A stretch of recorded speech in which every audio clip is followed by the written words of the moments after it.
Governor سے کامران خان ٹیسوری تقریب سے خطاب کریں، آپ کو براہ راست لیے چلتے ہیں۔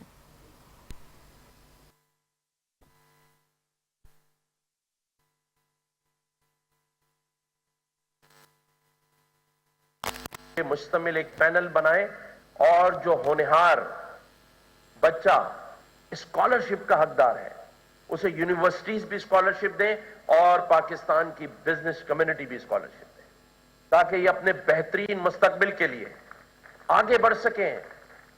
دنیا کو یہ پتا ہونا چاہیے کہ جو پاکستانی نوجوان میرا بیٹا یا بیٹی ہے یہ ٹیلنٹڈ ہے، انہیں ایک بار موقع دے کر دیکھیں، پھر یہ پلٹ کر نہیں دیکھتے، یہ پھر کہیں کسی کمپنی کے سی او لگتے ہیں، کہیں چیئرمین لگتے ہیں اور پھر پاکستان کے بہترین صفاکار بھی بنتے ہیں۔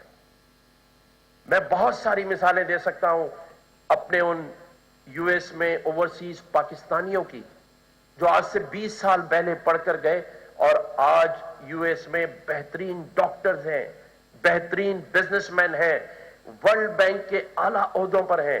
یہ انہی میں سے میرے وہ اسٹوڈنٹس جو بیٹھے ہیں انہی میں سے گئے ہیں۔ وہ سعودی عربیہ میں ہوں، دنیا کے کسی حصے میں بھی ہوں۔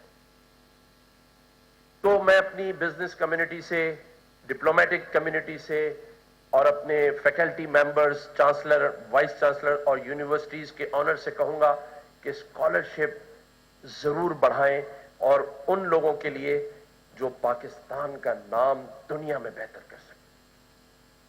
اس کے ساتھ ساتھ میں یہ ضرور کہنا چاہتا ہوں، آج بہت سارے پیرنٹس یہاں بیٹھے ہیں، میں جس کانووکیشن میں جاتا ہوں، جس یونیورسٹی میں جاتا ہوں، 85 to 90% میری بیٹیاں گولڈ میڈل لے رہی ہیں، میری بہنیں گولڈ میڈل لے رہی ہیں۔ یہ ٹیلنٹ ہے، اس کا یہ مطلب نہیں کہ میرے بھائی نکمے ہیں، لیکن میری بیٹیاں بہنیں جو ہے نا وہ شاید ہم سے زیادہ ٹیلنٹڈ ہیں، لیکن افسوس کے ساتھ ان کا یہ گولڈ میڈل کہیں شادی کے بعد شوکیس کی نظر ہو جاتا، فیملی لائف میں ان کو ایسے انوالو کر دیا جاتا ہے جیسے یہ صرف گھر کا کچن چلانے کے لیے آئی ہیں، بچوں کو پالنے کے لیے آئی ہیں۔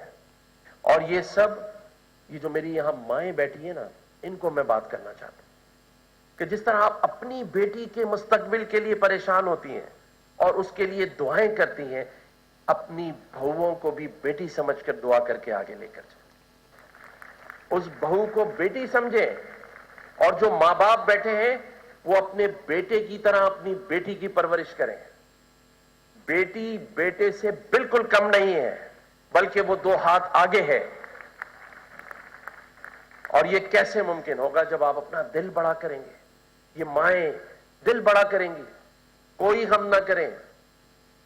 5-10 سال ہی قابو کر سکتی ہیں آپ بیٹے کو، اس کے بعد تو ویسے ہی اس نے بیٹی کا ہو جانا ہے، بہو کا ہو جانا ہے۔ پردیسی صاحب آپ نے یہی بتایا تھا مجھے۔ تو جب آگے 10 سال بعد ہونا ہی ہے تو پھر پہلے دن سے کیوں نہیں ہو؟ اور پہلے دن سے یہ بچیاں جو گولڈ میڈل لے کر کچھ کرنا چاہتی ہیں، یہ اس نظام میں، اس معاشرت میں اپنا حصہ ڈالیں۔ اور میں یقین سے کہہ سکتا ہوں کہ جب یہ بیٹیاں اس نظام کا حصہ بنیں گی تو پاکستان بہت جلد ترقی کر لے گا انشاءاللہ تعالی۔ لگتا ہے صرف بیٹیاں تالی بجا رہی ہیں، بیٹے سب چپ بیٹھے ہیں۔ آپ کا بھی حصہ ہے۔ یہ جو میرے نوجوان بیٹھے ہیں، انہی میں سے وہ نوجوان ہیں جنہوں نے 10 مئی کو، انہی نوجوانوں میں سے کسی کا بیٹا ایئر فورس میں ہے، کسی کا بیٹا افواج پاکستان میں ہے، کسی کا نیوی میں ہے، 10 مئی کو انہی نوجوانوں نے، اسی ملک کے سپوتوں نے اپنے سے 5 گنا زیادہ طاقتور ملک کو، بھارت کو، انڈیا کو ایسی جنگ ہرائی ہے جس کی دھول وہ آج تک چاٹ رہا ہے۔ آپ فاتح قوم ہیں، یہ فاتح نوجوان ہیں، یہ میرے غیرت مند نوجوان جنہوں نے شہادت کے جذبے سے پاکستان کا سر فخر سے بلند کر دینے کے لیے ایسی مثال قائم کی ہے جس کی وجہ سے آج پاکستان کے لیے معاشی دروازے دنیا میں کھل گئے ہیں. اب ان بچوں کو کوئی پیچھے نہیں رکھ سکتا. اس 10 مئی کی جنگ سے پہلے دنیا میں پاکستان کا پاسپورٹ نمبر 126 پہ تھا جو اب 97 پر آ گیا ہے اور انشاءاللہ تعالی یہ اور پیچھے آئے گا. کراچی میں گورنر سندھ کامران خان ٹیسوری تقریب سے خطاب کرتے انہوں نے کہا کہ نجی تعلیمی ادارے تعلیم کے فروغ کے لیے اہم کردار ادا کر رہے ہیں.